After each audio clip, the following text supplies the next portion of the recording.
Hi friends, എല്ലാവർക്കും M4 ലേണിംഗിലേക്ക് സ്വാഗതം. ഇന്നത്തെ ടോപ്പിക് ഇംഗ്ലീഷ് എങ്ങനെ സംസാരിക്കാൻ പഠിക്കാം എന്നതാണ്. നമ്മളിൽ പലരും ഫേസ് ചെയ്യുന്ന ഒരു പ്രശ്നമാണ്, നമുക്കറിയാവുന്ന കാര്യങ്ങൾ മലയാളത്തിൽ പറയാൻ സാധിക്കും, എന്നാൽ ഇംഗ്ലീഷിൽ പറയാനായിട്ട് സാധിക്കുന്നില്ല. അതുകൊണ്ട് തന്നെ നമ്മൾ പഠിക്കുന്ന പല പാഠങ്ങളും ബൈ ഹാർട്ട് ചെയ്യാൻ അല്ലെങ്കിൽ കാണാതെ പഠിക്കാനായിട്ടാണ് നമ്മൾ ശ്രമിക്കുന്നത്. മനസ്സിലാക്കി പഠിച്ചു വെച്ചാൽ പോലും അത് ഇംഗ്ലീഷിലേക്ക് തർജ്ജമ ചെയ്ത് എഴുതാനും പറയാനും നമുക്ക് സാധിക്കുന്നില്ല. സോ ഈ പ്രശ്നങ്ങൾ എങ്ങനെ പരിഹരിക്കാമെന്നാണ് ഈ വീഡിയോയിലൂടെ നമ്മൾ നോക്കുന്നത്. അപ്പോൾ ഇന്നത്തേത് ഇംഗ്ലീഷുമായി ബന്ധപ്പെട്ട വീഡിയോ ആണെന്ന് പറഞ്ഞല്ലോ, എങ്കിലും കുറച്ച് സമയം ഇംഗ്ലീഷ് ഒന്ന് മാറ്റിവെക്കാം, എന്നിട്ട് മലയാളത്തെക്കുറിച്ച് ചിന്തിക്കാം. മലയാളം എന്ന് കേൾക്കുമ്പോൾ തന്നെ നമുക്ക് ആശ്വാസമാണല്ലേ? എന്തുകൊണ്ടാ? മലയാളം നമുക്ക് നന്നായി സംസാരിക്കാൻ അറിയാം, മാത്രമല്ല നമ്മൾ ചിന്തിക്കുന്നത് പോലും മലയാളത്തിലാണ്. അപ്പോൾ നമ്മൾ എങ്ങനെയാണ് മലയാളം ഇത്ര നന്നായി പഠിച്ചത്? നിങ്ങളൊന്ന് ആലോചിച്ച് നോക്കിക്കേ. നിങ്ങൾ ആദ്യമായി മലയാളത്തിൽ സംസാരിച്ചത് ഓർമ്മയുണ്ടോ? അങ്ങനെ ഒരു ഓർമ്മ നമുക്ക് ആർക്കും തന്നെ ഉണ്ടാവാനുള്ള സാധ്യതയില്ല. അപ്പോൾ മലയാളം നമ്മൾ മറ്റുള്ളവർ പറയുന്നത് കേട്ട് താനെ അങ്ങനെ അങ്ങ് പഠിച്ചതാണ് അല്ലേ? അല്ലാതെ പ്രത്യേകമായൊരു പഠന രീതിയൊന്നും വെച്ചല്ല നമ്മൾ മലയാളം പഠിച്ചത്. അതുപോലെ തന്നെ നല്ല പച്ചവെള്ളം പോലെ മലയാളം പറയാൻ പഠിച്ചതിന് ശേഷമാണ് നമ്മൾ അക്ഷരങ്ങൾ പോലും എഴുതാനും വായിക്കാനും ഒക്കെ പഠിക്കുന്നത്. ഇനി നമുക്ക് ഇംഗ്ലീഷിലേക്ക് വരാം. ഒരുമാതിരി എല്ലാവർക്കും തന്നെ ഇന്ന് ഇംഗ്ലീഷ് എഴുതാനും വായിക്കാനും ഒക്കെ അറിയാം.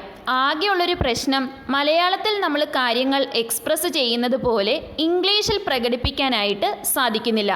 അല്ലെങ്കിൽ ഒരു ധൈര്യത്തോടു കൂടി ആത്മവിശ്വാസത്തോടു കൂടി ഇംഗ്ലീഷിൽ നമുക്കറിയാവുന്ന കാര്യങ്ങൾ പറയാനായിട്ടുള്ളൊരു പേടി.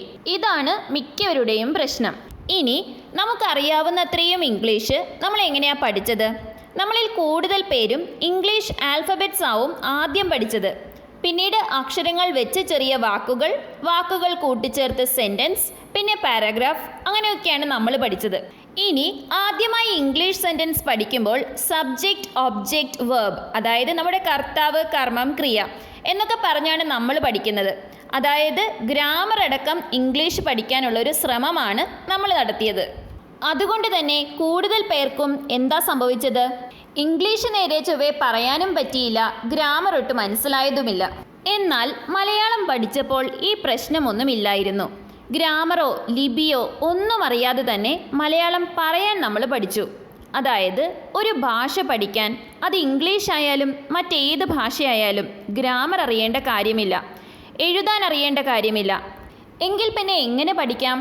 ഒരേ ഒരു കാര്യം മാത്രം ചെയ്താൽ മതി, കേൾക്കണം.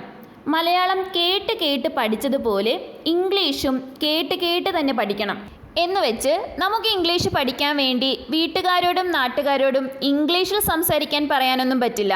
അപ്പോൾ പിന്നെ എന്താ ചെയ്യേണ്ടത്? ഒരുപാട് വഴികളുണ്ടതിന്. ഏറ്റവും എളുപ്പമുള്ള വഴി TV കാണുന്നതാണ്. നിങ്ങൾക്ക് ഇഷ്ടപ്പെട്ട ഏതെങ്കിലും ഒരു ഇംഗ്ലീഷ് പ്രോഗ്രാം നിങ്ങൾ തിരഞ്ഞെടുക്കണം, അത് സ്ഥിരമായി കാണാൻ ശ്രമിക്കുക. അതേപോലെ തന്നെ ഇംഗ്ലീഷ് കാർട്ടൂൺ കാണുന്നത് വളരെ നല്ലതായിരിക്കും.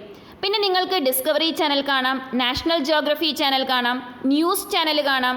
അങ്ങനെ ഇംഗ്ലീഷിലുള്ള പരിപാടികൾ കേൾക്കാനായിട്ട് ശ്രമിക്കണം. TV-യിലൂടെ ഇംഗ്ലീഷ് പഠിക്കാൻ ശ്രമിക്കുന്നതിൻ്റെ ഒരു ഗുണം എന്താണെന്ന് വെച്ചാൽ, നമ്മൾ ഇംഗ്ലീഷ് കേൾക്കുക മാത്രമല്ല ചെയ്യുന്നത്, വിഷ്വൽസ് കാണുകയും ചെയ്യുന്നുണ്ട്. അതുകൊണ്ട് തന്നെ വാക്കുകളുടെ അർത്ഥം മനസ്സിലായില്ലെങ്കിലും വാക്കുകളുടെ പ്രൊനൗൺസിയേഷൻ മനസ്സിലായില്ലെങ്കിലും വിഷ്വലിലൂടെ അല്ലെങ്കിൽ ആക്ഷൻസിലൂടെ നമുക്ക് കാര്യങ്ങൾ മനസ്സിലാക്കാൻ സാധിക്കും.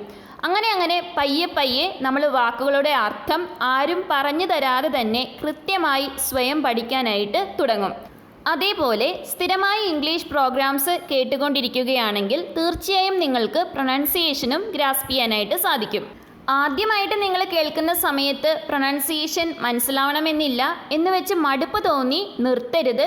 ഡെയിലി ഒരു ഹാഫ് ആൻ അവർ എങ്കിലും ഇഷ്ടമുള്ള ഇംഗ്ലീഷ് പ്രോഗ്രാം കാണാനായിട്ട് ശ്രമിക്കണം. കാർട്ടൂൺസ് ആണെങ്കിൽ കൂടുതൽ ഇൻട്രസ്റ്റിംഗ് ആയിരിക്കും. പിന്നെ ഇംഗ്ലീഷ് കമൻട്രി കേൾക്കുന്നതും നല്ലതാണ്. അതായത് ക്രിക്കറ്റ് കമൻട്രിയോ ഫുട്ബോൾ കമൻട്രിയോ, നിങ്ങൾക്ക് ഇഷ്ടപ്പെട്ട ഏത് സ്പോർട്സ് ആണോ അതിൻ്റെ കമൻട്രി കേൾക്കുന്നതും നല്ലതാണ്. ഇനി മറ്റൊരു ഓപ്ഷൻ ഇംഗ്ലീഷ് യൂട്യൂബ് ചാനൽസ് ആണ്. നല്ല രീതിയിൽ ഇംഗ്ലീഷിൽ വീഡിയോസ് ചെയ്യുന്ന ഒരുപാട് ഫോറിൻ യൂട്യൂബേഴ്സ് ഉണ്ട്, അതേപോലെ ഇന്ത്യൻ യൂട്യൂബേഴ്സും ഉണ്ട്. ഏതെങ്കിലും ഒരു യൂട്യൂബറിനെ ഫോളോ ചെയ്ത് അവരുടെ വീഡിയോസ് സ്ഥിരമായി കാണാൻ ശ്രമിക്കുക. 10 മിനിറ്റുള്ള വീഡിയോ ആണെങ്കിലും കുഴപ്പമില്ല. അത് നിങ്ങൾ സ്ഥിരമായി ഫോളോ ചെയ്യുകയാണെങ്കിൽ നിങ്ങൾക്ക് അവരുടെ ഒരു ആക്സെൻറ്റും അതേപോലെ തന്നെ പ്രൊനൗൺസിയേഷനും വാക്കുകളും ഒക്കെ കിട്ടാനായിട്ട് സഹായിക്കും.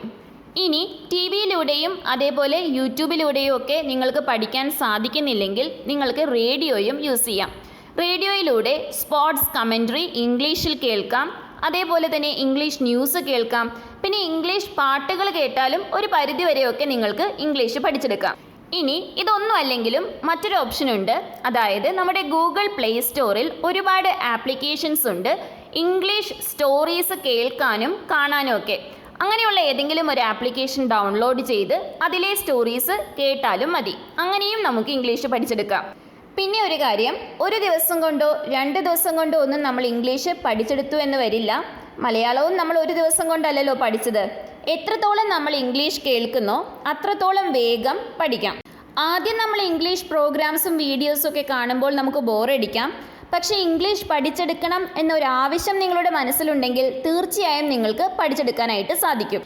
ഇനി വളരെ ബോറായിട്ട് തോന്നുകയാണെങ്കിൽ ഇംഗ്ലീഷ് പ്രോഗ്രാംസ് ഓൺ ചെയ്ത് വെച്ച് നിങ്ങൾക്ക് ചെയ്യാനുള്ള മറ്റു കാര്യങ്ങൾ നിങ്ങൾക്ക് ചെയ്യാം. പയ്യെ പയ്യെ നിങ്ങൾ അതിലേക്ക് ശ്രദ്ധിക്കാനായിട്ട് തുടങ്ങും. നിങ്ങൾ പോലും അറിയാതെ നിങ്ങൾ ഇംഗ്ലീഷ് പഠിക്കും. പിന്നെ ഒരു കാര്യം, ഇംഗ്ലീഷ് പഠിക്കണം എന്ന് പറഞ്ഞ് ഫുൾ ടൈം ടി വിയും അതേപോലെ വീഡിയോസും കണ്ടുകൊണ്ടിരിക്കാനും പറ്റില്ല. നമ്മൾക്ക് വേറെ ഒരുപാട് കാര്യങ്ങൾ പഠിക്കാനുണ്ട്. സോ അതെല്ലാം പഠിച്ച ശേഷം നിങ്ങൾക്ക് ഫ്രീ ടൈം കിട്ടുന്ന സമയം നിങ്ങൾക്ക് ഇംഗ്ലീഷ് പഠിക്കാനായിട്ട് പ്രയോജനപ്പെടുത്താം. അപ്പോൾ ഇന്നത്തെ ഈ വീഡിയോ ഇംഗ്ലീഷ് പഠനവുമായി ബന്ധപ്പെട്ട് ആദ്യം നിങ്ങൾ ചെയ്യേണ്ട സ്റ്റെപ്പാണ്. അതായത് ഇംഗ്ലീഷ് കേട്ട് പഠിക്കണം. ഇനിയും കുറച്ച് ടിപ്സൊക്കെ ഉണ്ട്, ഓരോ വീഡിയോസായിട്ട് നിങ്ങളുമായി ഷെയർ ചെയ്യാം. സോ ഈ വീഡിയോ നിങ്ങൾക്ക് യൂസ്ഫുൾ ആയിരുന്നോ എന്നുള്ളത് എന്തായാലും ഒന്ന് കമൻറ്റ് ചെയ്തേക്കണം. പിന്നെ ഏറ്റവും ഇമ്പോർട്ടൻ്റ് ആയിട്ട് വേണ്ടത് ഇംഗ്ലീഷ് പഠിക്കണം എന്നൊരു ഡിറ്റർമിനേഷനാണ്. അങ്ങനെ ഒരു ആവശ്യം നമ്മുടെ മനസ്സിലുണ്ടെങ്കിൽ മാത്രമേ നമ്മൾ അതിനു വേണ്ടിയുള്ള കാര്യങ്ങൾ ചെയ്യാനായിട്ട് തയ്യാറാവുകയുള്ളൂ. അപ്പോൾ എന്തായാലും ഈ ഒരു രീതി നിങ്ങളൊന്ന് ഫോളോ ചെയ്ത് നോക്കണം. ഒരു 1-2 ആഴ്ച ട്രൈ ചെയ്ത ശേഷം നിങ്ങൾക്ക് എന്തെങ്കിലും ഒരു ഇമ്പ്രൂവ്മെൻറ്റ് കാണുന്നുണ്ടെങ്കിൽ തീർച്ചയായും നിങ്ങൾ ആ മെത്തേഡ് കണ്ടിന്യൂ ചെയ്ത് പോകണം. അങ്ങനെ നിങ്ങൾക്ക് എപ്പോഴാണോ കോൺഫിഡൻ്റ് ആയിട്ട് ഇംഗ്ലീഷ് സംസാരിക്കാൻ സാധിക്കുന്നത് ആ ഒരു ടൈം വരെ നിങ്ങൾ ആ പ്രോസസ്സ് കണ്ടിന്യൂ ചെയ്യണം. സോ ഇന്നത്തെ ഈ വീഡിയോ നിങ്ങൾക്ക് യൂസ്ഫുൾ ആയിട്ടുണ്ടാകുമെന്ന് വിചാരിക്കുന്നു. നിങ്ങളുടെ അഭിപ്രായങ്ങളും നിർദ്ദേശങ്ങളും കമൻറ്റായി അറിയിക്കാൻ മറക്കരുത്. അതുപോലെ തന്നെ ഇതുവരെ നമ്മുടെ ചാനൽ സബ്സ്ക്രൈബ് ചെയ്തിട്ടില്ലാത്ത കൂട്ടുകാർ എന്തായാലും ചാനൽ ഒന്ന് സബ്സ്ക്രൈബ് ചെയ്ത് സപ്പോർട്ട് ചെയ്യണം. അതോടൊപ്പം തന്നെ വീഡിയോയുടെ ലിങ്ക് നിങ്ങളുടെ ഫ്രണ്ട്സിന് ഷെയർ ചെയ്ത് കൊടുക്കാനും മറക്കരുത്. സോ മറ്റൊരു വീഡിയോയിൽ കാണുന്നത് വരെ താങ്ക് യു ഫ്രണ്ട്സ്.